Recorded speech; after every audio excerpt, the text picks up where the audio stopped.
اما مراجع سیاسی مانند آقای خامنه ای، خب شاید بعضیا بگن که ایشان مرجع نیست و این بله درسته، سواد فقهی اصولی ندارد اما فعلا مرجع شده. خیلی هستن که سواد ندارن مرجع شدن. آقای خمینی، آقای مکارم شیرازی، آقای صافی گلپایه، اینایی که انقلابی هستند، اینا که مثلا میخوان که جهان اسلام را فتح بکنن، آقای صادق شیرازی، قبل ازشان آقای محمد شیرازی، اینها خب موقف بسیار شدید دارن بر علیه اسرائیل.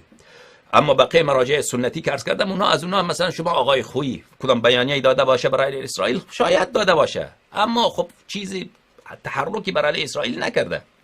یا مثلا آقای وحید خراسانی برای علیه اسرائیل بیانیه‌ای داده، من سراغ ندارم، اگر چیزی هم گفته چیزی اندکیه، آب از آب تکان نمیخوره، اینا بیانیه بدن چیزی بگن ضرری به اسرائیل نمیرسه.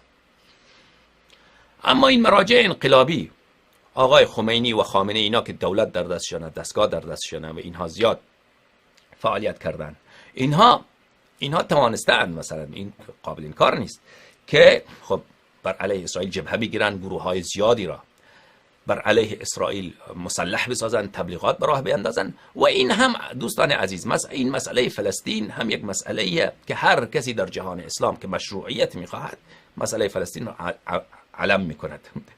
خب یک زمانی بود، یادتان باشه، جمال عبدالناصر، یک زمانی بود صدام، هر کسی در جهان عرب، در جهان اسلام که میخواد مشروعیت فرا وطنی پیدا بکنه، فرامرزی پیدا بکند، فلسطین، مسئله فلسطین رو علم میکنه. و این به این معنا نیست که واقعا اون شخص به فکر فلسطینی ها هست و او واقعا میخواد فلسطین رو آزاد بکند.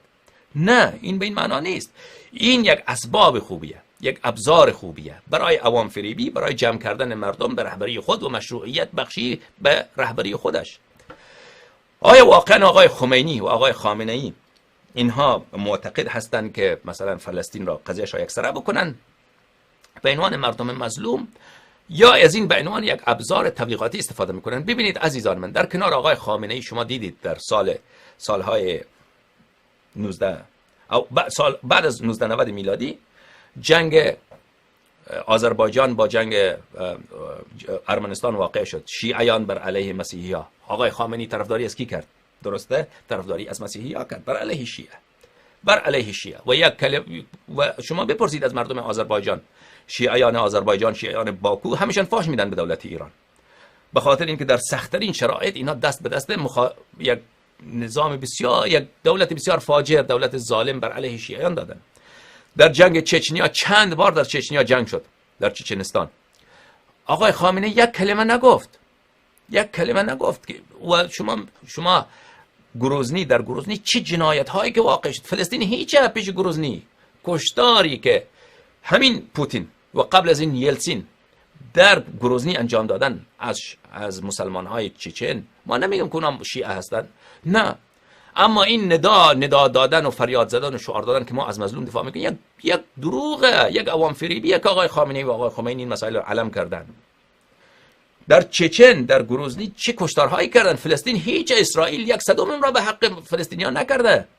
همین کاری را که پوتین انجام داد به حق در جنگ اول، در جنگ دوم گروزنی در سال 2004 بود، فکر کنم 2003 بود. شما اون فیلم هایش را ببینید، اصلا وحشتناک. و دولت روس دولت کوچیکی نیست، چنان بمبارد کرد کاملا نابود کرد گروزنی را. گروزنی هم پایتخت چچن.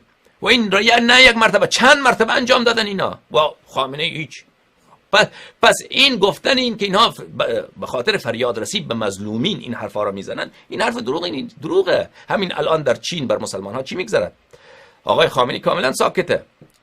در همین 40 سال گذشته در کنار پیش گوش آقای خامنه‌ای شیعیان افغانستان چه روزگاری را ندیدن، چه ظلم‌هایی را که ندیدن.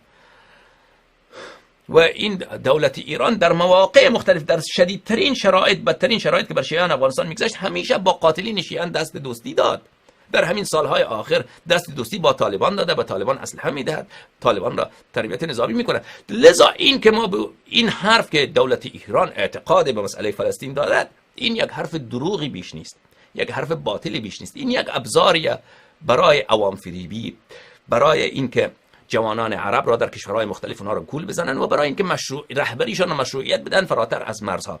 و چندین بار این را شما عزیزان من، کسانی که در مسائل سیاسی مطالعه دارن، اینها خوب به یاد دارن که آقای رفسنجانی اون زمان که رئیس جمهور بود، خود آقای خامنه‌ای چندین بار اینها پیشنهاد کامل دادن به غرب، به آمریکا، که ما تمام مسائل را حاضر هستیم با شما حل و فصل بکنیم، بعد جمله روی مسئله فلسطین. یعنی اینا حاضر بود چند بار پیشنهاد دادن که معامله بکنن بر فلسطین با آمریکا. این آمریکا و اسرائیل بوده که قبول نکرده. چرا؟ به خاطر اینکه اینها یک حریف خیلی خوب، حریف دلخواه هستند برای اسرائیل. چون حریف اصلی که اسرائیل از اون حراس دارد خود عرب ها هست، خود عرب ها هست، خود جماعت عمریه هست، ترکیه، مصر و این عرب های مثلا عربستان و اینها و کشورهای مختلف، که اینها بر علیه اسرائیل بسیج نشود، از این حراس دارند. و دولت ایران یک حریف خوبیه، یک حریف کوچیک، یک حریف ضعیف، یک حریف که نمیتونه به اسرائیل صدمه برسانه و سبب می شود که اون بقیه، اون حریف اصلی بخوابد و قضیه فلسطین را فراموش کند، بل از اون فراتر دست دوستی به اسرائیل بدهد، به خاطر سرکوب شیعیان، به خاطر سرکوب ایران، به خاطر سرکوب جامعه های شیعی در کشورهای مختلف. خوب این را توجه بکنید. این علم کردن، پس اینجا که مرجعیت سیاسی شیعه مانند آقای خمینی، آقای خامنه‌ای، اینها مسئله فلسطین را علم کرده‌اند. اولا این از روی صداقت نبوده، از روی دروغ و عوام فریبی بوده. و ثانیاً اینها بارها خواستن که روی مسئله فلسطین معامله بکنن، جانب مقابل حاضر نشده با اینا معامله بکنن. و ثالثاً این به ضرر فلسطین بوده و به نفع اسرائیل بوده و به نفع امریکا بوده این مسئله. و اصلاً این حرفایی هم که گفته میشود از رژیم چینج، که دولت آمریکا مثلا میخواد رژیم ایران را عوض بکند یا این کارها را بکند، اینها زیاد صداقت ندارد. شاید بعضی افراد هستند در آمریکا، در اسرائیل و غیر آن که بخواد رژیم را عوض بکنند، اما رژیم فعلی ایران خیلی به نفع اسرائیل و خیلی به نفع آمریکا هست. چرا؟ شما 40 سال قبل برگردید، 40 سال قبل، 45 سال قبل، 50 سال قبل، عرب ها همگی متحد، اصلا مسئله شیعه مطرح نبود. مسئله فلسطین مسئله اول بود، مسئله در تمام جهان اسلام. دیگر این مسئله فراموش شده. حالا مسئله اول شده ایران و مثلا این انگولکاری های که ایران در کشورهای مختلف میکند. و امروز همون کشورهایی که حاضر نبودن با اسرائیل صحبت بکنن و برای آنها مسئله فلسطین مسئله اولی بود، همگی اونها با اسرائیل ارتباط دارن. عربستان سعودی و مصر و ترکیه و حتی پاکستان، قطر، کویت، همه اینها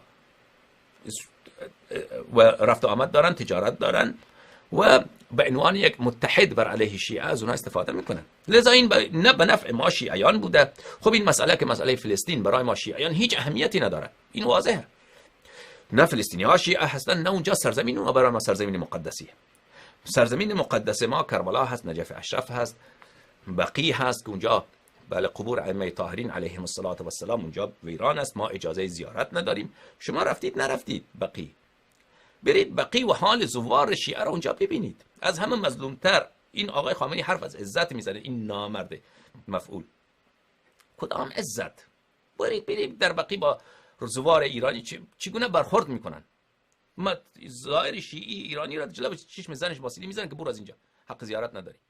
صدها بارش را دیدی.